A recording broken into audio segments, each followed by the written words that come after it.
Political news, sports news, crime news કે તમારા રાજ્યના સમાચાર, હવે દરેક ખબર પર રહેશે અમારી નજર. ગુજરાતનો સર્વશ્રેષ્ઠ ન્યૂઝ ચેનલ.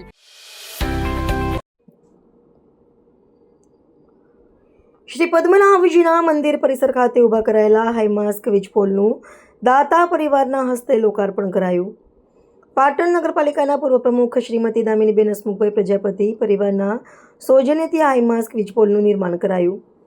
પાટણ પ્રજાપતિ સમાજના ઇષ્ટદેવ ભગવાન શ્રી પદ્મનાભજીના સન્મુખ પાટણ નગરપાલિકાના પૂર્વ પ્રમુખ અને પ્રજાપતિ સમાજના સેવાભાવી દાતા શ્રીમતી દામિનીબેન હસમુખભાઈ પ્રજાપતિ પરિવાર દ્વારા ઊભો કરવામાં આવેલ હાઈમાસ્ક વીજપોલનું અષાઢી બીજના પવિત્ર દિવસે શુભ મુહૂર્તમાં વહેલી સવારે શ્રી પદ્મનાભ મંદિર ટ્રસ્ટને અર્પણ કરી ભગવાન સન્મુખ આરતી ઉતારી તેનું લોકાર્પણ કરવામાં આવ્યું હતું.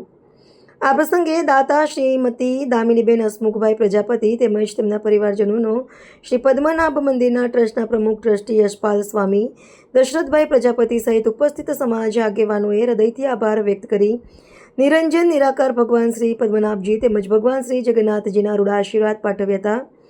હાઈમાસ્ક વીજપોલના લોકાર્પણની શાસ્ત્રોક્ત વિધિથી પદ્મનાભ મંદિરના પૂજારી દ્વારા કરવામાં આવી હતી. આ પ્રસંગે શ્રી પદ્મનાભ મંદિર ટ્રસ્ટના ટ્રસ્ટીગણ સહિત પાટણ પ્રજાપતિ સમાજના આગેવાનો અને જય હરિભક્તો મોટી સંખ્યામાં ઉપસ્થિત રહ્યા હતા. અહેવાલ જેનિશ કે પટેલ, પાટણ.